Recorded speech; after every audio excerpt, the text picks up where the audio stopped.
إن الحمد لله نحمده ونستعينه ونستغفره ونؤمن به ونتوكل عليه ونعوذ بالله من شرور أنفسنا ومن سيئات أعمالنا من يهده الله فلا مضل له ومن يضلل فلا هادي له أشهد أن لا إله إلا الله وحده لا شريك له وأشهد أن محمدا عبده ورسوله أرسله بالهدى ودين الحق ليظهره على الدين كله ولو كره المشركون اللهم صل على محمد وعلى آل محمد كما صليت على إبراهيم وعلى آل إبراهيم اللهم بارك على محمد وعلى آل محمد كما باركت على إبراهيم وعلى آل إبراهيم إنك حميد مجيد أما بعد فإن خير الحديث كتاب الله وخير الهدي هدي محمد صلى الله عليه وسلم وشر الأمور محدثاتها وكل محدثة بدعة وكل بدعة ضلالة وكل ضلالة في النار يا أيها الناس أوصيكم أولا بتقوى الله أعوذ بالله من الشيطان الرجيم بسم الله الرحمن الرحيم يا أيها الذين آمنوا اتقوا الله حق تقاته ولا تموتن إلا وأنتم مسلمون ബഹുമാന്യരായ വിശ്വാസിനികളെ, മലിക്കുൽ ജബ്ബാറായ അള്ളാഹുവിൻ്റെ കൽപ്പനാ നിർദ്ദേശങ്ങൾ ജീവിതത്തിൻ്റെ മുഴുവൻ മേഖലകളിലും കഴിവിൻ്റെ പരമാവധി കാത്തു സൂക്ഷിച്ച് തഖ്വയുള്ളവരായി ജീവിക്കണം എന്ന് ഓരോരുത്തരെയും ഉണർത്തുന്നു, വസിയ്യത്ത് ചെയ്യുന്നു. അന്തിമ പ്രവാചകൻ മുഹമ്മദ് നബി സല്ലല്ലാഹു അലൈഹി വസല്ലമയെക്കുറിച്ച് വിശുദ്ധ ഖുർആനിൽ കാണുന്ന ഏറെ ശ്രദ്ധേയമായ രണ്ട് മനോഹരമായ ആയത്തുകൾ. ഒന്ന് സൂറത്തുൽ അംബിയായിലെ 107-ാം സൂക്തമാണ്. വമാ അർസൽനാക ഇല്ലാ റഹ്മത്തൻ ലിൽ ആലമീൻ. ലോകർക്ക് കാരുണ്യമായി കൊണ്ടല്ലാതെ താങ്കളെ നാം നിയോഗിച്ചിട്ടില്ല എന്ന് അന്തിമ പ്രവാചകന്റെ നിയോഗത്തെ സംബന്ധിച്ച് അല്ലാഹു തആല സാക്ഷ്യപ്പെടുത്തുന്നത് നാം വായിക്കുന്നുണ്ട്. മറ്റൊന്ന് സൂറത്തു തൗബയിലെ 128-ാമത്തെ ആയത്തിൽ ഈ ഉമ്മത്തിനോട് നബി സല്ലല്ലാഹു അലൈഹി വസല്ലമക്കുണ്ടായിരുന്ന വളരെ മനോഹരമായ 4 മനോഭാവങ്ങളാണ്. ലഖദ് ജാഅക്കും റസൂലും മിൻ അൻഫുസിക്കും. നിങ്ങളുടെ കൂട്ടത്തിൽ ജനിച്ചു വളർന്ന് നിങ്ങളോടൊപ്പം ജീവിച്ചിരുന്ന ഒരാൾ, ആ വ്യക്തിയാണ് നിങ്ങളിലേക്ക് വഹയിന്റെ അടിസ്ഥാനത്തിൽ മുഅ്ജിസത്തുകൾ പ്രകടിപ്പിച്ചുകൊണ്ട് വാനലോകത്തു നിന്ന് ലഭിക്കുന്ന വഹയിന്റെ അടിസ്ഥാനത്തിൽ നിങ്ങളിൽ ദിവ്യ സന്ദേശം പരിചയപ്പെടുത്തുന്ന പ്രവാചകൻ എന്ന ദൗത്യവുമായി കടന്നു വന്നിട്ടുള്ളത്. ആ പ്രവാചകന് നിങ്ങളോടുള്ള 4 മനോഭാവങ്ങൾ: അസീസുൻ അലൈഹിമ അനിത്തും. നിങ്ങൾ കഷ്ടപ്പെടുന്നത് പ്രവാചകൻ സല്ലല്ലാഹു അലൈഹി വസല്ലമക്ക് സഹിക്കാൻ കഴിയാത്തതാണ്. ഹരീസുൻ അലൈക്കും. നിങ്ങളുടെ ഓരോ കാര്യങ്ങളിലും അതിയായ താല്പര്യമുള്ളവനാണ്. അലൈക്കും ബിൽ മുഅ്മിനീന റഊഫുർ റഹീം. സത്യവിശ്വാസികളോട് അത്യധികം ദയാലുവും കാരുണ്യവുമുള്ളവനാണ് അവിടുന്ന് എന്ന് വിശുദ്ധ ഖുർആൻ സൂചിപ്പിക്കുകയാണ്. പ്രവാചകൻ സല്ലല്ലാഹു അലൈഹി വസല്ലമക്ക് ഇപ്പം സാധാരണഗതിയിൽ നമ്മോടൊപ്പം ജീവിച്ചു കൊണ്ടിരിക്കുന്ന ആളുകളെ സംബന്ധിച്ച് നമ്മൾ കൺസേൺ ആവാറുള്ളത് എപ്പോഴാണ്? നമുക്ക് പ്രിയമുള്ള ഒരാളാണെങ്കിലാണ്. ആശുപത്രികളിൽ പലരുമുണ്ട്, പക്ഷെ നമുക്ക് പ്രിയപ്പെട്ട ഒരാൾ ഹോസ്പിറ്റലിലാണ്, പ്രയാസകരമായ അവസ്ഥയിലാണെന്നറിയുമ്പോൾ നമുക്ക് മാനസികമായ പ്രയാസമാണ്. നമ്മുടെ ഒരാളുടെ പലതരം നേട്ടങ്ങളും അവാർഡുകളും അച്ചീവ്മെന്റുകളും നേടുന്ന പല ആളുകളുമുണ്ട്. നമ്മളുമായി എന്തെങ്കിലും ഒരു അടുപ്പമുള്ള ഒരാൾ, അയാൾക്കൊരു സമ്മാനം ലഭിച്ചാൽ, ഭൗതികമായൊരു നേട്ടം ലഭിച്ചാൽ നമുക്കത് വലിയ ആനന്ദമാണ്, ആവേശമാണ്. ഇത് മനുഷ്യന്റെ ഒരു സ്വാഭാവിക പ്രകൃതമാണ്. സത്യവിശ്വാസികളായ മുഴുവൻ ആളുകളോടും ഈ ഒരു ഹൃദയബന്ധം പ്രവാചകൻ സല്ലല്ലാഹു അലൈഹി വസല്ലമക്കുണ്ടായിരുന്നു. എത്രത്തോളമെന്നാൽ നമുക്ക് സ്വർഗം ലഭിക്കണമെന്ന് നമ്മൾ ആഗ്രഹിക്കുന്നതിനേക്കാൾ നമ്മൾ സ്വർഗാവകാശികളാകണമെന്ന് ആഗ്രഹിച്ചത് മുഹമ്മദ് നബി സല്ലല്ലാഹു അലൈഹി വസല്ലമയാണ്. നരകത്തിൽ നിന്ന് രക്ഷപ്പെടണം എന്നത് നമ്മുടെ മോഹമാണ്. ആ മോഹത്തേക്കാൾ, ആ ജാഗ്രതയേക്കാൾ നമ്മുടെ കാര്യത്തിൽ നാം നരകത്തിൽ നിന്ന് വിമോചിതരാകണമെന്ന് മോഹിച്ചത് പ്രവാചകൻ സല്ലല്ലാഹു അലൈഹി വസല്ലമയാണ് എന്നത് വിശുദ്ധ ഖുർആനിന്റെ സാക്ഷ്യമാണ്. പ്രവാചകൻ സല്ലല്ലാഹു അലൈഹി വസല്ലം എത്രമേൽ ഈ ഉമ്മത്തിനെ സ്നേഹിച്ചിരുന്നു. പ്രവാചകനുണ്ടായിരുന്ന കരുതലും സ്നേഹവും, പ്രവാചകനുണ്ടായിരുന്ന ഉത്കണ്ഠയും ആശങ്കയും ചരിത്രത്തിന്റെ താളുകളിൽ നിറഞ്ഞു നിൽക്കുന്നതാണ്. പ്രവാചകൻ സല്ലല്ലാഹു അലൈഹി വസല്ലമയുടെ ഒരു മനോഭാവത്തെ സംബന്ധിച്ച് ചരിത്രത്തിൽ കാണുന്നത്, പ്രവാചകൻ സല്ലല്ലാഹു അലൈഹി വസല്ലം ഈ പ്രബോധന പ്രവർത്തനങ്ങൾ നിർവഹിക്കുമ്പോൾ പ്രവാചകന്റെ ആഗ്രഹം ഈ ദഅവത്ത് ആളുകൾ അംഗീകരിക്കണം, ജനങ്ങൾ തന്റെ അനുയായികളാവണം, അങ്ങനെ അവർ സ്വർഗീയ പാന്താവിലേക്ക് കടന്നു വരണമെന്നാണ്. എന്നാൽ ആളുകൾ നിരാകരിക്കുമ്പോൾ, ഈ സാക്ഷ്യവാചകത്തെ അവര് വിമർശിക്കുമ്പോൾ, ഇസ്ലാം സ്വീകരിക്കാതെ തിരിഞ്ഞു കളയുമ്പോൾ പ്രവാചകൻ അത് വലിയ വേദനയായിരുന്നു. സ്വർഗത്തിന്റെ വാതിലുകളിലേക്ക് താൻ ക്ഷണിക്കുമ്പോൾ ആളുകൾ നരകത്തിന്റെ വഴികളിലേക്ക് തിരിഞ്ഞു പോകുമ്പോൾ പ്രവാചകൻ അത്യധികം വേദനിച്ചിരുന്നു. ഇന്ന് വെള്ളിയാഴ്ച സുന്നത്തെന്ന നിലക്ക് സൂറത്തുൽ കഹ്ഫ് നമ്മൾ പാരായണം ചെയ്തവരാണെങ്കിൽ നമ്മുടെ മനസ്സുകളിലേക്ക് ഓടി വരുന്ന ആദ്യ ഭാഗത്തിലുള്ള ഒരു ആയത്ത്, ഫലഅല്ലക ബാഖിഉൻ നഫ്സക അലാ ആസാരിഹിം ഇല്ലം യുഅ്മിനൂ ബിഹാദൽ ഹദീസ് അസഫാ. പ്രവാചകരെ, താങ്കളുടെ സന്ദേശങ്ങൾ ഒരു സമൂഹം നിരാകരിക്കുമ്പോൾ താങ്കൾക്കുണ്ടാകുന്ന വേദനകൾ ഞാൻ അറിയുന്നുണ്ട്. ആ വേദന എത്രത്തോളം തീവ്രമാണെന്നോ താങ്കളുടെ ജീവൻ പോലും അപായപ്പെടുത്തുമാറ് താങ്കൾ അത്യധികം വേദനിക്കുന്നുണ്ട് എന്ന് പ്രവാചകനെ സംബന്ധിച്ച് വിശുദ്ധ ഖുർആന് പരിചയപ്പെടുത്തുന്നു. നബി സല്ലല്ലാഹു അലൈഹി വസല്ലമ തന്റെ ഒരു ദൗത്യത്തെ സംബന്ധിച്ച്, തന്റെ നിലപാടിനെ സംബന്ധിച്ച് ഒരു ഉദാഹരണം നമുക്ക് പരിചയപ്പെടുത്തിയിട്ടുണ്ട്. മസലി വ മസലുക്കും കമസലി റജുലിൻ ഔഖദ നാറ. ഒരു വിളക്ക് കത്തിച്ചവനെ പോലെയാണ് എന്റെയും എന്റെ സമുദായത്തിന്റെയും ഉദാഹരണം. വിളക്ക് കത്തിച്ചാൽ രാത്രി സമയത്ത് അതിലേക്ക് പ്രാണികളും വണ്ടുകളും പറന്ന് കടന്നു വരും. ഒരു വ്യക്തി സ്വാഭാവികമായും തീയിലേക്ക് പതിക്കുന്നവരെ തട്ടിയകറ്റാൻ പരിശ്രമിക്കും. എത്ര തട്ടിയകറ്റിയാലും ഈ പാറ്റകൾ, ഈ വണ്ടുകൾ ഈ തീയിലേക്ക് ചെന്ന് പതിയാറാണുള്ളത്. ഇതുപോലെയാണ് എന്റെയും അവസ്ഥ. വഅന ആഖിദുൻ ബിഹുജ്സികും. നരകത്തിന്റെ വഴികളിലേക്ക് കുതറിപ്പോകുന്ന നിങ്ങളുടെ അരക്കെട്ടിന് ഞാൻ മുറുകെ പിടിക്കുന്നു, പക്ഷെ നിങ്ങൾ എന്നിൽ നിന്ന് കുതറിപ്പോവുകയാണ് എന്ന് പ്രവാചകൻ സല്ലല്ലാഹു അലൈഹി വസല്ലമ സൂചിപ്പിക്കുന്നുണ്ട്. അഥവാ പ്രവാചകന്റെ ആ ഒരു താല്പര്യം നരകത്തിന്റെ വഴികളിലേക്ക് പോകുന്നവർ പോകട്ടെ എന്നല്ല, അവരെ തനിക്കാകും വിധം സംരക്ഷിക്കുവാൻ പ്രവാചകൻ സല്ലല്ലാഹു അലൈഹി വസല്ലമ പരിശ്രമിച്ചിരുന്നു എന്നാണ് വിശുദ്ധ ഖുർആനും ഹദീസുകളും സൂചിപ്പിക്കുന്നത്. ഇതായിരുന്നു നബി സല്ലല്ലാഹു അലൈഹി വസല്ലമക്ക് നമ്മോട്, ഈ ഉമ്മത്തിനോട്, ഈ സമുദായത്തോടുണ്ടായിരുന്ന താല്പര്യവും കരുതലും എന്നാണ് വിശുദ്ധ ഖുർആൻ സൂചിപ്പിക്കുന്നത്. രണ്ടാമത്തെ പ്രത്യേകത, നമ്മുടെ ക്ഷേമം, നമ്മുടെ സൗഖ്യം, നമ്മുടെ ആനന്ദം, നമ്മുടെ ജീവിതത്തിൽ പ്രയാസങ്ങൾ ഉണ്ടെങ്കിൽ അത് നീങ്ങിപ്പോകണം എന്ന് പ്രവാചകൻ സല്ലല്ലാഹു അലൈഹി വസല്ലം ആഗ്രഹിച്ചിരുന്നു. പ്രവാചകൻ ഒരു രാഷ്ട്രീയ പ്രവർത്തകനല്ല.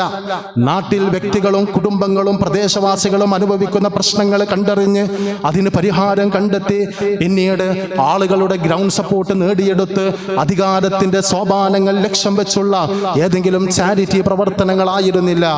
മറിച്ച് നബി സല്ലല്ലാഹു അലൈഹി വസല്ലമയെ സംബന്ധിച്ച് വിശുദ്ധ ഖുർആൻ സൂറത്തുൽ അഅറാഫിന്റെ 157 സൂക്തത്തിൽ പരിചയപ്പെടുത്തുന്നു, വയല്ലഉ അൻഹും ഇസ്റഹും വൽ അഗ്ലാൽ അല്ലതി കാനത് അലൈഹിം. അവരുടെ മേലുള്ള ഭാരങ്ങൾ പ്രവാചകൻ ഇറക്കി വെച്ചു. അവരുടെ മേലുണ്ടായിരുന്ന പൗരോഹിത്യത്തിന്റെ ചങ്ങലക്കെട്ടുകൾ പ്രവാചകൻ സല്ലല്ലാഹു അലൈഹി വസല്ലം ഇറക്കി വെച്ചിരുന്നു എന്ന് വിശുദ്ധ ഖുർആൻ സൂചിപ്പിക്കുന്നു. പ്രയാസം അനുഭവിക്കുന്നവർക്ക് ആശ്വാസം പകരുന്നതായിരുന്നു നബി സല്ലല്ലാഹു അലൈഹി വസല്ലം വസല്ലമയുടെ നിലപാട് അത് സമൂഹത്തിലുള്ള മുഴുവൻ ആളുകൾക്കും ഏതെങ്കിലും പ്രിവിലേജ് ഉള്ള പരിഗണിക്കപ്പെടേണ്ട ആദരിക്കപ്പെടേണ്ട ആളുകൾക്ക് മാത്രം ലഭിക്കുന്ന കരുതലും തലോടലുമല്ല. പാർശ്വവൽക്കരിക്കപ്പെട്ട ആളുകളെ നബി സല്ലല്ലാഹു അലൈഹി വസല്ലമ ചേർത്ത് നിർത്തി, വയോവൃദ്ധരെ ചേർത്ത് നിർത്തി, വിധവകളെ ചേർത്ത് നിർത്തി, അനാഥ മക്കളെ ചേർത്ത് നിർത്തി, സാമ്പത്തികമായി പ്രയാസം അനുഭവിക്കുന്ന പാവപ്പെട്ട ആളുകളെ പ്രവാചകൻ സല്ലല്ലാഹു അലൈഹി വസല്ലമ ചേർത്ത് നിർത്തി. അവരുടെ ഇരുളടഞ്ഞ ജീവിതങ്ങളിൽ പ്രതീക്ഷയുടെ പ്രഭാതങ്ങൾ സമ്മാനിക്കുവാൻ നബി സല്ലല്ലാഹു അലൈഹി വസല്ലമക്ക് സാധിച്ചിരുന്നു എന്നത് ചരിത്രത്തിന്റെ സാക്ഷ്യമാണ്. നമ്മൾ ഇന്ന് നമ്മുടെ നാട്ടിൽ ഒരു തൊഴിൽ മേഖലയുമായി ബന്ധപ്പെട്ട വലിയ വിവാദത്തിന്റെ പശ്ചാത്തലത്തിലുള്ള പല വാർത്തകൾ കേട്ടുകൊണ്ടിരിക്കുകയാണ്.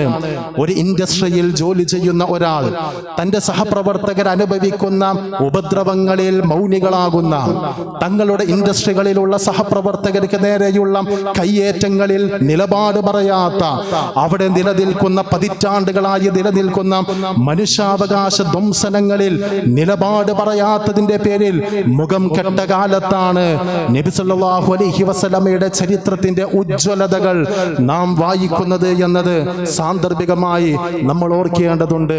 ജീവിച്ചവർക്ക് വേണ്ടി മാത്രമല്ല, മരണപ്പെട്ട വ്യക്തികൾ അവരെ നിങ്ങൾ ആക്ഷേപിക്കരുത് എന്ന് നബി സല്ലല്ലാഹു അലൈഹി വസല്ലമ. മരിച്ചു പോയ ഒരാൾ, അയാളെ ഖബറടക്കിയാൽ ആ ഖബറിന്റെ മുകളിൽ നിങ്ങൾ ചവിട്ടി നിൽക്കരുത് എന്ന് പോലും അവിടുന്ന് പറഞ്ഞു. എത്രത്തോളം എന്നാൽ കടബാധ്യതയുള്ളവനായി ഒരാൾ മരണപ്പെടുമ്പോൾ ഇസ്ലാം സാമ്പത്തികമായ സമ്പന്നതയിലേക്ക് കടന്നു വന്നപ്പോൾ, രാജ്യം നന്നായപ്പോൾ, പൊതുമുതലുകൾ കടന്നു വന്നപ്പോൾ പ്രവാചകൻ സല്ലല്ലാഹു അലൈഹി വസല്ലം പറഞ്ഞത് അന ഔലാ ബിൽ മുഅ്മിനീന മിൻ അൻഫുസിഹിം. ഈ ജീവിച്ചിരിക്കുന്ന ഈ നാട്ടിലുള്ള മുഴുവൻ സത്യവിശ്വാസികളുടെ ഏറ്റവും വലിയ അത് ഞാനാണ് എന്നാണ്. അതുകൊണ്ട് ഫമൻ തുവഫിയ വഅലൈഹി ദൈനുൻ ഫഅലയ്യ ഖളാഉഹു. ഈ ഉമ്മത്തിലുള്ള ഒരാൾ കടബാധ്യതനായി മരണപ്പെട്ടാൽ അവന്റെ കടം ഞാൻ ഏറ്റെടുക്കും എന്ന്. ആ രീതിയിലേക്ക് നബി സല്ലല്ലാഹു അലൈഹി വസല്ലമ നിലപാടുകൾ സ്വീകരിച്ച മനോഹരമായ ചരിത്രങ്ങൾ നമുക്ക് കാണാം. അതിന്റെ കൂടെ ഒരു വാചകം കൂടി കാണാം, വമൻ തറക മാലൻ ഫഹുവ ലിവറസതിഹി. ഒരാൾക്ക് കടമൊന്നുമില്ല, കുറച്ച് സമ്പത്തുണ്ട്, ആ സമ്പത്ത് അവശേഷിച്ചു കൊണ്ടാണ് മരണപ്പെടുന്നതെങ്കിൽ അത് അവന്റെ അനന്തരാവകാശികൾക്കാണ്. അതായത് കടബാധ്യതയുള്ളവരെ ചേർത്ത് നിർത്തുന്നതിനാൽ സമ്പന്നരായി മരണപ്പെട്ടവരുടെ സമ്പത്ത് പിടിച്ചെടുക്കുന്ന ഒരു നിലപാട് പോലും നബി സല്ലല്ലാഹു അലൈഹി വസല്ലമ അതിന്റെ പേരിൽ പോലും സ്വീകരിച്ചിരുന്നില്ല എന്ന് കാണാൻ സാധിക്കും. ഇത് മനുഷ്യരുടെ ക്ഷേമങ്ങൾക്ക് വേണ്ടിയുള്ള നിലപാടായിരുന്നു. എന്നാൽ മതപരമായ രംഗത്തും നബി സല്ലല്ലാഹു അലൈഹി വസല്ലമയുടെ ഉജ്ജ്വലമായ ചില ഇടപാടുകൾ, നിലപാടുകൾ നമുക്ക് കാണുവാൻ സാധിക്കും. ഇസ്രാ മിഅ്റാജിന്റെ ചരിത്രത്തിൽ നാം വായിക്കുന്ന ചില സംഭവങ്ങളുണ്ട്. 50 വഖ്ത് നമസ്കാരമാണ് ആദ്യഘട്ടത്തിൽ നിർബന്ധമായത്. പിന്നീട് മൂസാ നബി അലൈഹിസ്സലാമുമായുള്ള സംസാരത്തിന്റെ അടിസ്ഥാനത്തിൽ നബി സല്ലല്ലാഹു അലൈഹി വസല്ലമ പല തവണകളായി അള്ളാഹുവിനോട് അഭ്യർത്ഥിച്ചതിന്റെ അടിസ്ഥാനത്തിലാണ് നമസ്കാരം ഈ ഉമ്മത്തിന് ഭാരമാകും എന്ന് പരിഗണിച്ചുകൊണ്ട് 5 ചുരുക്കി കിട്ടിയത്. അത് ഉമ്മത്തിനോടുള്ള കരുതലായിരുന്നു. സമുദായത്തിന് പ്രയാസമില്ലെങ്കിൽ നമസ്കാരത്തിന് വേണ്ടി വുളുവെടുക്കുമ്പോഴെല്ലാം ലൗല അന അശ്ഖ അലാ ഉമ്മതി, ഞാൻ അവരോട് പല്ല് തേക്കണമെന്ന് കൽപ്പിക്കുമായിരുന്നു എന്ന് റസൂൽ സല്ലല്ലാഹു അലൈഹി വസല്ലം പറയുന്നുണ്ട്. ദന്തശുദ്ധീകരണം ഓരോ വക്ത് നമസ്കാരത്തിന്റെയും മുന്നോടിയായ വുളൂവിന്റെ കൂടെ വേണം എന്നത് പ്രവാചകന്റെ താല്പര്യമാണ്. പക്ഷെ കൽപ്പിക്കാത്തത് അത് ഈ ഉമ്മത്തിന് പ്രയാസമാകുമോ എന്ന് ഭയപ്പെട്ടിട്ടാണ്. ആദ്യകാലത്ത് റസൂൽ സല്ലല്ലാഹു അലൈഹി വസല്ലം ഇശാ നമസ്കാരം പിന്തിപ്പിക്കാൻ ആഗ്രഹിച്ചവനായിരുന്നു. എത്രത്തോളം എന്നാൽ ചരിത്രത്തിൽ കാണാം, ഇമാം ബുഖാരി അടക്കമുള്ളവർ റിവായത്ത് ചെയ്ത വ്യത്യസ്ത ഹദീസുകളിൽ കാണാം, ആളുകൾ പള്ളിയിൽ ഇശാ നമസ്കാരത്തിന് വേണ്ടി കാത്തിരിക്കുകയാണ്. ആ കൂട്ടത്തിൽ സ്ത്രീകളും കുട്ടികളും ഒക്കെയുണ്ട്. റസൂൽ സല്ലല്ലാഹു അലൈഹി വസല്ലം എത്താത്തത് കൊണ്ട് കാത്തിരുന്ന് മുഷിഞ്ഞ് പ്രയാസപ്പെട്ട് അവര് പലരും ഉറങ്ങിപ്പോകുന്ന സാഹചര്യം ഉണ്ടാകുന്നു. ഉമർ ഇബ്നു ഖത്താബ് റളിയല്ലാഹു റസൂൽ സല്ലല്ലാഹു അലൈഹി വസല്ലമയോട് പറയുന്നു, റഖദൻ നിസാഉ വൽ വിൽദാൻ, കുട്ടികളും സ്ത്രീകളും ഒക്കെ ഉറങ്ങിപ്പോകുന്നുണ്ട്. ആ സമയത്ത് റസൂൽ സല്ലല്ലാഹു അലൈഹി വസല്ലം വുളുവെടുത്തവരോട് പറഞ്ഞു, ഇന്നഹു ലൽ വഖ്ത് ലൗലാ അൻ അശുഖ അലാ ഉമ്മത്തി. ഇതാണ് രാത്രി നമസ്കാരത്തിന്റെ ഇശാ നമസ്കാരത്തിന്റെ ഉചിതമായ സമയം. എന്നാൽ എൻ്റെ ഉമ്മത്തിന് പ്രയാസമാകുമായിരുന്നില്ല എങ്കിൽ ഞാനത് കൽപ്പിക്കുമായിരുന്നു എന്നാണ്. അതായത് ഇന്നിപ്പോൾ നമ്മളെ പള്ളിയിൽ ഒരു 8:10 അല്ലെങ്കിൽ ഒരു 8 മണി 8:15 ഇടയ്ക്കായിരിക്കും ഇശാ നമസ്കാരം. അത് ഒരു 12 മണിക്കൊക്കെയാണെന്ന് സങ്കല്പിക്കാം. ഹദീസുകളിൽ കാണാം ഹത്താ ദഹബ ആമ്മത്തുൽ ലൈൽ, രാത്രിയുടെ സിംഹഭാഗം കടന്നുപോയതിനു ശേഷമാണ് റസൂലുള്ളാഹി ഇശാ നമസ്കാരത്തിന് വരുന്നത് എന്നാണ്. ആ സമയത്ത് നമസ്കരിക്കലാണ് പ്രവാചകന് പ്രിയം. എന്തുകൊണ്ട് നിർബന്ധമാക്കിയില്ല? എൻ്റെ ഉമ്മത്തിന് പ്രയാസമാകരുത് എന്ന് ആഗ്രഹിച്ചുകൊണ്ട്. റസൂൽ സല്ലല്ലാഹു അലൈഹി വസല്ലമ നിസ്കരിക്കുമ്പോൾ ഇന്ന് സ്വല്പം ദീർഘമായി പാരായണം ചെയ്യണം എന്ന ഒരു ആഗ്രഹത്തോടു കൂടി ആ നമസ്കാരത്തിൽ പ്രവേശിക്കും. പള്ളിയിലുള്ള ചെറിയ കുട്ടികൾ കരയുന്നത് കേൾക്കുമ്പോൾ അവരുടെ ഉമ്മമാരുടെ പ്രയാസം പരിഗണിച്ച് നബി സല്ലല്ലാഹു അലൈഹി വസല്ലമ ആ തിലാവത്തും സുജൂദും റുകൂഉമെല്ലാം ദീർഘിപ്പിക്കാതെ അത് ചുരുക്കിയ രൂപത്തിൽ നിർവഹിക്കുന്ന നിലപാട് സ്വീകരിച്ചിരുന്നു. അതേപോലെ തറാവീഹ് നമസ്കാരത്തിന്റെ വിഷയത്തിലും സമാനമായ നിലപാട് കാണാം. നബി സല്ലല്ലാഹു അലൈഹി വസല്ലമ ഇഷ്ടപ്പെട്ടത് പള്ളിയിൽ ഇശാഇന് ശേഷം ജമാഅത്തായി തറാവീഹ് നമസ്കരിക്കലാണ്. പക്ഷെ 3 ദിവസം മാത്രമാണ് റസൂലുള്ളാഹി നിർവഹിച്ചത്. ഖശീതു അൻ തുഫ്റള അലൈക്കും, എൻ്റെ ഉമ്മത്തിന് ഇത് ഭാരമാകുമോ, ഫർളായതിന്റെ പേരിൽ പ്രയാസമാകുമോ എന്ന് ഞാൻ ഭയപ്പെടുന്നു എന്ന് പ്രവാചകൻ സല്ലല്ലാഹു അലൈഹി വസല്ലമ പറയുന്നു. അപ്പൊ ഈ നിലക്ക് ഭൗതിക വിഷയത്തിൽ മാത്രമല്ല, നമ്മൾ നിർവഹിക്കുന്ന ഇബാദത്തുമായി ബന്ധപ്പെട്ട മേഖലകളിൽ പോലും സമൂഹത്തിന് പ്രയാസങ്ങൾ ഉണ്ടാകരുത് എന്ന് നബി സല്ലല്ലാഹു അലൈഹി വസല്ലമ ആഗ്രഹിക്കുകയും പ്രാർത്ഥിക്കുകയും ചെയ്തിരുന്നു എന്ന് നമുക്ക് വായിക്കുവാൻ സാധിക്കും. ആ പ്രവാചകനെ അടുത്തറിയാനും ആ പ്രവാചകനെ നമ്മുടെ ജീവനേക്കാളേറെ സ്നേഹിക്കുകയും ചെയ്യുക എന്നത് നമ്മുടെ വിശ്വാസപരമായ ബാധ്യതയാണ് എന്ന് നാം തിരിച്ചറിയുക. ആരെയോ സ്നേഹിക്കണമെന്നല്ല, എന്തെങ്കിലും പ്രത്യേകതകളുള്ള ഒരാളെ സ്നേഹിക്കണമെന്നല്ല, ആ പ്രത്യേകതകളോടൊപ്പം അവിടുന്ന് നമ്മെ സ്നേഹിച്ചിരുന്നു, നമ്മുടെ കാര്യത്തിൽ അതീവ താല്പര്യം കാണിച്ചിരുന്നു, ഈ സമുദായത്തിന്റെ കാര്യത്തിൽ ഏറെ അസ്വസ്ഥനായിരുന്നു, നമ്മുടെ കാര്യത്തിൽ ജാഗ്രതയും ഉത്കണ്ഠയും ഉണ്ടായിരുന്നു. അന ഔലാ ബിൽ മുഅ്മിനീൻ, സത്യവിശ്വാസികളുടെ ഏറ്റവും വലിയ അടുപ്പമുള്ളവൻ, അവരുടെ വലിയ ഞാനാണെന്ന് പ്രഖ്യാപിച്ച അന്തിമ പ്രവാചകൻ മുഹമ്മദ് നബി സല്ലല്ലാഹു അലൈഹി വസല്ലമയെ നമ്മുടെ ജീവനേക്കാളേറെ സ്നേഹിക്കുക എന്ന ആ നിലപാടുകളിലൂടെ മനോഹരമായ ജീവിതവുമായി മുന്നോട്ട് പോകുവാൻ നമുക്ക് സാധിക്കണം. അല്ലാഹു സുബ്ഹാനഹു വ തആല നമുക്കതിനുള്ള തൗഫീഖ് നൽകി അനുഗ്രഹിക്കുമാറാകട്ടെ.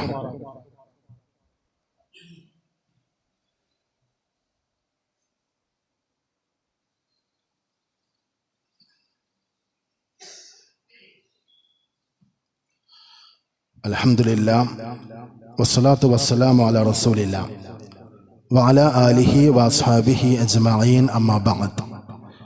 യാ അയ്യുഹന്നാസ് ഊസികും സാനിയൻ ബിതഖ്വല്ലാഹ്, അല്ലാഹുവിനെ സൂക്ഷിച്ച് തഖ്വയുള്ളവരായി ജീവിക്കണമെന്ന് ഒരിക്കൽ കൂടി ഉണർത്തുന്നു, വസിയത്ത് ചെയ്യുന്നു. അറബി മാസം റബീഉൽ അവ്വലിലാണ് നമ്മൾ.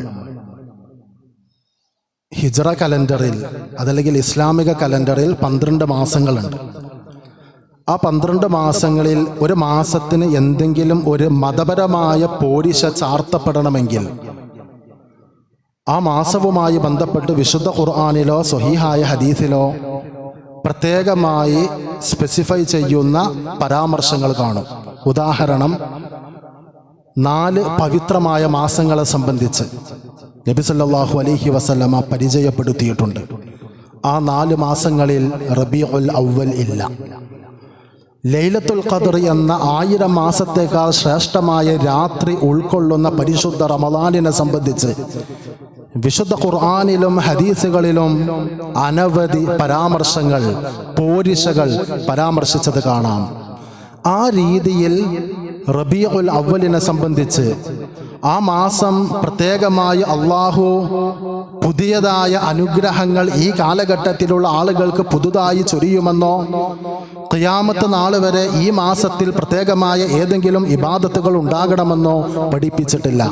പക്ഷെ നമ്മുടെ നാട്ടിൽ പുരോഹിത മതം ചൂഷണങ്ങളുടെ പാരമ്പര്യത്തിൻ്റെ ഭൂരിപക്ഷത്തിൻ്റെ ഗർവ് കാണിച്ചുകൊണ്ട് കാലങ്ങളായി നടത്തിവരുന്ന ചില പ്രവർത്തനങ്ങളുണ്ട്. റബീഉൽ അവ്വലായാൽ അത് ഒരു മനോഹരമായ ഉത്സവങ്ങളുടെ ഛായ പകർന്ന ഒരു നിലപാടാണ്. പല പള്ളികളും ലൈറ്റുകളൊക്കെ ഘടിപ്പിച്ച് ദീപാലങ്കൃതമായ ഒരു സാഹചര്യമാണ്. റബീഉൽ അവ്വൽ എന്നത് ഒരു ആഘോഷത്തിൻ്റെ, നബി സല്ലല്ലാഹു അലൈഹി വസല്ലമയോടുള്ള സ്നേഹപ്രകടനത്തിൻ്റെ കൃത്യമായ ഒരു മാനദണ്ഡമാണ് എന്ന് വാദിച്ചു കൊണ്ടിരിക്കുന്ന ഒരു സാഹചര്യം നമ്മൾ കാണും. അപ്പോൾ ഈ സമയമായ ചില ആളുകൾ പറയും റബീഉൽ അവ്വലായ തുടങ്ങും ഇവിടെ സലഫിയും സൂഫികളും സുന്നി മുജാഹിദൊക്കെ പ്രശ്നം, നിങ്ങൾക്കൊന്നും മിണ്ടാതിരുന്നൂടെ എന്ന് ചോദിക്കുന്നവരുണ്ട്. ഇത് മതമാണ് എന്നതുകൊണ്ട്, മതം ഓരോരുത്തർക്ക് ഓപ്ഷണലായി തന്നിഷ്ടപ്രകാരം ചെയ്യാനുള്ളതല്ല എന്നതുകൊണ്ട് അള്ളാഹുവും റസൂൽ സല്ലല്ലാഹു അലൈഹി വസല്ലമയും കൈമാറിയതാണ് മതം എന്നതുകൊണ്ട് അത് പരിശുദ്ധിയോടെ പവിത്രതയോടെ മാറ്റത്തിരുത്തലുകളില്ലാതെ എങ്ങനെയാണോ സ്വഹാബത്ത് അവരുടെ ജീവിതത്തിലൂടെ നിലനിർത്തി സ്വർഗത്തിന്റെ അവകാശികളായത്, ആ മാനദണ്ഡം നമ്മൾ പാലിക്കപ്പെടേണ്ടതുണ്ട്. ഓരോരുത്തരും തോന്നിയത് മതത്തിന്റെ പേരിൽ പറഞ്ഞാൽ അത് മതമായി അംഗീകരിക്കുക എന്നത് പ്രയാസമാണ്. നമ്മൾ നോക്കുക, അപ്പൊ നബി ദിനം എന്ന ഒരു ആഘോഷം അത് നിർവഹിക്കുന്ന ആളുകൾ, ഇത് ഇപ്പൊ ഇവിടെ ജയന്തികളും സമാധികളൊക്കെ നമ്മുടെ നാട്ടിൽ നടക്കുന്നുണ്ട്. ആ രൂപത്തിലാണോ ഇത് നടത്തുന്നത്? കേവലമായ ഒരു ഭൗതിക ലക്ഷ്യത്തിൽ, ഒരു മഹാനായ ഒരു വ്യക്തിയുടെ ജീവചരിത്രത്തെ ലോകം കാതോർക്കട്ടെ എന്ന ലക്ഷ്യത്തിലാണോ? അല്ല, അങ്ങനെയല്ല. മറിച്ച് ഇതൊരു മതപരമായ ഒരു പ്രവൃത്തിയാണ് എന്ന നിലക്കാണ്. എങ്കിൽ നബിദിനമെന്ന പേരിൽ ആ റബീഉൽ അവ്വൽ 12-നോ അതല്ലെങ്കിൽ റബീഉൽ അവ്വൽ മാസത്തിലോ ഒരു പ്രത്യേകമായ ഒരു അമല് നിർവഹിക്കണമെങ്കിൽ റസൂലുള്ള പറയില്ലേ, ഇപ്പം ഇന്ന് വെള്ളിയാഴ്ച ജുമുഅക്ക് പങ്കെടുക്കുന്നത്, സൂറത്തുൽ കഹഫ് പാരായണം ചെയ്യുന്നത്, വെള്ളിയാഴ്ച ദിവസം സ്വലാത്ത് വർദ്ധിപ്പിക്കുന്നത്, ഇതൊക്കെ ഹദീസുകളിൽ വന്നതിന്റെ അടിസ്ഥാനത്തിലാണ്. ആ നിലക്ക് ഹദീസുകളിൽ, ചരിത്രത്താളുകളിൽ പ്രാമാണികമായി റബീഉൽ അവ്വലുമായി ബന്ധപ്പെട്ട എന്തെങ്കിലും നിർദ്ദേശമുണ്ടോ? നബി സല്ലല്ലാഹു അലൈഹി വസല്ലം 63 വർഷം ജീവിച്ചു. 40 വയസ്സ് വരെ പ്രവാചകനല്ലെങ്കിലും 40-ന് ശേഷം സുദീർഘമായ 23 വർഷം. ആദ്യകാലത്ത് മക്കയിൽ പ്രയാസങ്ങളാണെന്ന് പരിഗണിച്ചാലും പിന്നീട് മദീനയിൽ അധികാരങ്ങൾ ലഭിച്ചൊരു സ്വസ്ഥമായ ഒരു കാലമുണ്ടല്ലോ. ആ കാലഘട്ടത്തിൽ എവിടെയെങ്കിലും ഇന്ന് റബീഉൽ അവ്വൽ 12 അതുകൊണ്ട് ഇന്ന് ഒരു സ്വലാത്ത് അധികം, ഇന്നൊരു ഫാത്തിഹ അധികം, ഇന്നൊരു പായസ വിതരണം, ഇന്നൊരു ഭക്ഷണ വിതരണം, അല്ലെങ്കിൽ ഇന്നൊരു പ്രത്യേക സന്തോഷം. ഒരാൾ നല്ല സന്തോഷമാണല്ലോ, എന്തെന്ന് ഇത്ര സന്തോഷം, ഇന്ന് റബീഉൽ അവ്വൽ 12 അല്ലേ എന്ന് ഏതെങ്കിലും ഒരു സഹാബി പരസ്പരം പറഞ്ഞിട്ടുണ്ടോ? ഇല്ല. നബി സല്ലല്ലാഹു അലൈഹി വസല്ലമയോ സഹാബത്തോ നബിദിനം എന്ന ഒരു കാരണത്തിൽ, ആ ഒരു മാനദണ്ഡത്തിൽ ഒരു പ്രത്യേകമായ സന്തോഷമോ ആഘോഷമോ സംഘടിപ്പിച്ചിട്ടില്ല. എന്ത് മാത്രമല്ല, പ്രഗത്ഭരായ 4 ഖലീഫമാരടക്കം സ്വർഗം കൊണ്ട് സുവിശേഷം അറിയിക്കപ്പെട്ട 10 സ്വഹാബിമാരിൽ ഒരാളും നബിദിനം കൊണ്ടാടിയിട്ടില്ല, ആഘോഷിച്ചിട്ടില്ല, അതുമായി ബന്ധപ്പെട്ട നിലപാടുകൾ സ്വീകരിച്ചിട്ടില്ല. ആ 4 ഖലീഫമാരിൽ അബൂബക്കർ റളിയല്ലാഹു 2.5 വർഷം ഭരണം നടത്തി. ഉമർ ബിൻ ഖത്താബ് റളിയല്ലാഹു 10.5 വർഷം ഭരണം നടത്തി. ഉസ്മാൻ റളിയല്ലാഹുവും അലി റളിയല്ലാഹുവും 12-4 വർഷം യഥാക്രമം ഭരണം നടത്തി. അവരുടെ കാലഘട്ടത്തിൽ ഭൗതികമായ ഒരുപാട് പരിഷ്കാരങ്ങൾ ഒരു രാജ്യത്തിന്റെ ഒരു ഭരണാധികാരി എന്ന നിലക്ക് പല പരിഷ്കാരങ്ങളും നിലപാടുകളും സ്വീകരിച്ചിട്ടുണ്ട്. പക്ഷെ അവർ റബീഉൽ അവ്വൽ ആഘോഷിച്ചിട്ടില്ല. എത്രത്തോളമെന്നാൽ മദ്ഹബിന്റെ പ്രഗത്ഭരായ 4 പണ്ഡിതന്മാർ, ഇമാം മാലിക് റഹിമഹുല്ലാ, ഇമാം ഷാഫിഈ റഹിമഹുല്ലാ, ഇമാം അബൂ ഹനീഫ, ഇമാം അഹ്മദ് ബിൻ ഹംബൽ റഹിമഹുല്ലാ, മഹാന്മാരായ പണ്ഡിതന്മാർ, ആ പണ്ഡിതന്മാരിൽ ഒരാളും ഈ ഒരു ആഘോഷം ഈ ഒരു രീതിയിൽ നിർവഹിച്ചിട്ടില്ല എന്നത് ഈ ഒരു ആഘോഷത്തിന് മതപരമായ യാതൊരു പിൻബലവുമില്ല എന്നതിൻ്റെ ഒരു രേഖയാണ്. ഞാൻ വീണ്ടും പറയാം, ഭൗതികമായ കാര്യങ്ങൾ ചെയ്യുന്നത് പോലെയല്ല മതം. അത് ആഘോഷമാവട്ടെ, ആചാരമാവട്ടെ, ആരാധനയാവട്ടെ, അനുഷ്ഠാനമാവട്ടെ, ആഘോഷമാവട്ടെ, അതിന് മതപരമായ ഒരു പിൻബലവും പ്രവാചകന്റെ സ്വഹാബത്ത് അവരുടെ ജീവിതത്തിൽ നിർവഹിച്ചതിൻ്റെ ഒരു ചരിത്ര സാക്ഷ്യവും ഉണ്ടാവണം. അതില്ലാതെ ചെയ്യുന്നത് ശരിയല്ല, അത് മതപരമായ പ്രവർത്തനമാണെന്ന് പറഞ്ഞുകൂടാം. മൻ ആമില അമലൻ, ആരെങ്കിലും ഏത് പ്രവർത്തനം ചെയ്താലും ലൈസ അലൈഹി അംറുന, എൻ്റെ കൽപ്പനയില്ലാത്ത മതപരമായ പിൻബലമില്ലാത്ത ഏത് പ്രവർത്തനമായാലും ഫഹുവ റദ്ദുൻ, അത് തള്ളപ്പെടുന്നതാ. അപ്പൊ അതിൽ നല്ല ബിദഅത്ത് പറ്റും എന്ന് പറഞ്ഞിട്ടില്ല. ഏത് അമല് ചെയ്താലും, ഇന്റെ കൽപ്പന അല്ലാത്ത ഏത് അമല് ചെയ്താലും പാടില്ലെന്ന് പറഞ്ഞത് അന്തിമ പ്രവാചകൻ മുഹമ്മദ് നബി സല്ലല്ലാഹു അലൈഹി വസല്ലമയാണ്. മറ്റൊന്ന്, ഈ സമയത്ത് നമ്മൾ കാര്യമായി കേൾക്കാറുള്ള ഒരു പ്രയോഗമാണ് ഇഷ്കെ റസൂൽ എന്നത്. ഇഷ്ക് എന്ന ഒരു വാക്ക്, അത് അറബി, ഉറുദു, പേർഷ്യൻ ഭാഷകളിലൊക്കെ പ്രയോഗത്തിലുള്ള പദമാണ്. പക്ഷെ അത് റസൂലിലേക്ക് ചേർത്ത് പറയേണ്ട പ്രയോഗമല്ല. നബി സല്ലല്ലാഹു അലൈഹി വസല്ലമയിലേക്ക്, അള്ളാഹുവിലേക്ക്, അല്ലെങ്കിൽ സൃഷ്ടികൾക്കിടയിൽ മാന്യമായ പ്രയോഗം. അതേപോലെ അള്ളാഹുവിനോടുള്ള നമ്മുടെ മതപരമായ ഇഷ്ടം എന്നത് ഹുബ് എന്ന പദമാണ്. ഹുബ്ബുല്ലാ, ഹുബ്ബുർ റസൂൽ, മഹബ്ബത്തുല്ലാ, മഹബ്ബത്തുർ റസൂൽ, ആ പ്രയോഗമാണ്. ഇഷ്ഖ് എന്നത് സൂഫികളിലൂടെ, അവരുടെ പാട്ടുകളിലൂടെ, കാവ്യങ്ങളിലൂടെ പ്രയോഗത്തിൽ വന്നതാണ്. ഇഷ്ഖ് എന്ന പദം കാമുകി കാമുകന്മാരുടെ പരസ്പരമുള്ള ഇഷ്ടത്തെ സൂചിപ്പിക്കുന്ന പദമാണ്. നമുക്ക് റസൂലിനോട് കാമമാണോ? നമ്മൾ പ്രവാചകനെ ഒരു കാമുകന്റെ, കാമുകിയുടെ സ്ഥാനത്താണ് പ്രതിഷ്ഠിക്കുന്നത്. ഇത് നമുക്ക് യോജിച്ച പ്രയോഗമല്ല, ഒരു അന്തസ്സുള്ള ഒരു പ്രയോഗമല്ല. ഇഷ്ഖ് എന്ന് പറയുന്നത് അത് മറ്റൊരു തലത്തിലുള്ള സാധാരണ ഇഷ്ടമല്ല, അതൊരു കാമമാണ്. ആ കാമുകി കാമുകന്മാരുടെ ഇഷ്ടത്തെ ദ്യോതിപ്പിക്കുന്ന, സൂചിപ്പിക്കുന്ന പ്രയോഗങ്ങൾ നബി സല്ലല്ലാഹു അലൈഹി വസല്ലമയിലേക്ക് ചേർക്കുന്നത് പോലും മഹാനായ പ്രവാചകനോടുള്ള അനാദരവാണ്. നബി സല്ലല്ലാഹു അലൈഹി വസല്ലമയുടെ പദവിക്ക് ചേരാത്ത, ആ പദവിയുടെ അന്തസ് ചോർത്തിക്കളയുന്ന പ്രയോഗങ്ങളാണ് എന്ന് നമ്മൾ തിരിച്ചറിയണം. അല്ലാഹു സുബ്ഹാനഹു വ തആല എങ്ങനെ പ്രവാചകനെ അറിയണം, പിൻപറ്റണം, സ്നേഹിക്കണം, പ്രവാചകനോടുള്ള കടമകളും ബാധ്യതകളും നിർവഹിക്കണമെന്ന് ഖുർആനിലൂടെ, സുന്നത്തിലൂടെ വ്യക്തമായി നമ്മെ ബോധ്യപ്പെടുത്തിയിട്ടുണ്ട്. അത് പഠിക്കാനും മനസ്സിലാക്കാനും ഉൾക്കൊള്ളാനും തർക്കങ്ങൾക്കപ്പുറത്ത്, അനാവശ്യമായ ആവേശങ്ങൾക്കപ്പുറത്ത് ദീനിനോട് പ്രതിബദ്ധത പുലർത്തുന്ന നിലപാടുകൾ സ്വീകരിച്ച് മുന്നോട്ട് പോകുവാൻ നമുക്ക് ഓരോരുത്തർക്കും തൗഫീഖ് നൽകി അനുഗ്രഹിക്കുമാറാകട്ടെ. അല്ലാഹുവേ, വിശുദ്ധ ഖുർആനും സ്വഹീഹായ ഹദീസും അടുത്തറിയാനും പഠിക്കാനും പകർത്താനും ഞങ്ങൾക്ക് നീ തൻ്റെ ഇടവും തൗഫീഖും പ്രദാനം ചെയ്ത് അനുഗ്രഹിക്കണമേ. ഞങ്ങളുടെ ജീവിതത്തിലെ ഹലാലായ ആഗ്രഹങ്ങളും മോഹങ്ങളും സ്വപ്നങ്ങളും പൂവടിഞ്ഞ് ദുനിയാവിൻ്റെ ഹസനത്തുകൾ അനുഭവിക്കുവാൻ അല്ലാഹുവേ നീ ഞങ്ങൾക്ക് സൗഭാഗ്യം നൽകി അനുഗ്രഹിക്കണമേ. താങ്ങാനാവാത്ത പരീക്ഷണങ്ങളിൽ നിന്ന്, അപകട മരണങ്ങളിൽ നിന്ന്, ആകസ്മികമായ ദുരന്തങ്ങളിൽ നിന്ന് ഞങ്ങൾക്ക് നീ കാവൽ നൽകി അനുഗ്രഹിക്കണമേ. ഞങ്ങളുടെ കൂട്ടത്തിൽ മരണപ്പെട്ടു പോയ മാതാപിതാക്കൾക്കും ബന്ധുമിത്രാദികൾക്കും മഗ്ഫിറത്തും മർഹമത്തും നൽകി അവർക്കും ഞങ്ങൾക്കും ജന്നാത്തുൽ ഫിർദൗസിൽ ഇടം നൽകി അനുഗ്രഹിക്കണമേ. രോഗങ്ങളും പ്രയാസങ്ങളും ക്ലേശങ്ങളുമായി കഴിഞ്ഞുകൂടുന്ന ഒരുപാട് ആളുകളുണ്ട്. അല്ലാഹുവേ, ഞങ്ങളുടെ ജീവിതത്തിൽ ആഫിയത്തും ശിഫയും റഹ്മത്തും ബർക്കത്തും നൽകി അനുഗ്രഹിക്കണമേ. മുസ്ലിമായതിൻ്റെ പേരിൽ രാജ്യത്തിനകത്തും പുറത്തും പീഡിതരായി കഴിയുന്ന പതിനായിരക്കണക്കിന് ആളുകളുണ്ട്. ഫലസ്തീൻ അടക്കമുള്ള പ്രവിശ്യകളിൽ ഞങ്ങളുടെ സഹോദരി സഹോദരന്മാർ എന്നും പ്രതിസന്ധികളിലാണ്. അല്ലാഹുവേ, ഈ ഉമ്മത്തിന് ശാശ്വതമായ പരിഹാരവും സമാധാനവും സന്തോഷവും നൽകി ഞങ്ങൾക്കും അവർക്കും ഇസ്സത്തോടു കൂടി ജീവിക്കുവാനുള്ള മഹാസൗഭാഗ്യം നൽകി അനുഗ്രഹിക്കണമേ. അല്ലാഹുമ്മ ഗഫിർ ലിൽ മുഅ്മിനീന വൽ മുഅ്മിനാത്ത് വൽ മുസ്ലിമീന വൽ മുസ്ലിമാത്ത് വൽ അഹ്യാഇ മിൻഹും വൽ അംവാത്ത് ഇന്നക മുജീബു ദഅവാതി യാ ഖാദിയൽ ഹാജാത്ത്. അല്ലാഹുമ്മ അജിർനാ മിനൻ നാർ, അല്ലാഹുമ്മ അജിർനാ മിനൻ നാർ.